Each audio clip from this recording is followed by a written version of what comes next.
Aleykümselam efendim. Hoş geldin. Nasılsın?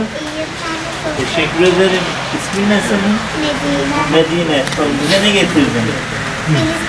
Kardeşlerim için para getirdim. Bu senin kumbaran değil mi? Yani vaktimizin kumbarası ama sen onlar için biriktirmişsin. Medine, çok ince düşüncelisin. Oradaki kardeşlerini, Gardine'deki kardeşlerini düşünmen, onlar için harçlıklarından böyle biriktirme çok güzel bir duygu. Güzel bir duygu. Tebrik ediyorum. Başka bir şey söylemek ister misin? Tekrardan hoş geldin. Evet. Ben teşekkür ederim. Evet. Umarım bir dakika. Bir dakika. Umut Kervanı'ndan aldığım kumbarayı biriktirdim. Harçlıklarımı içine koydum.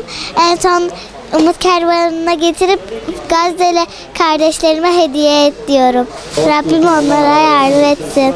Allah-u Teala onlara selamet versin. Aleykümselam efendim.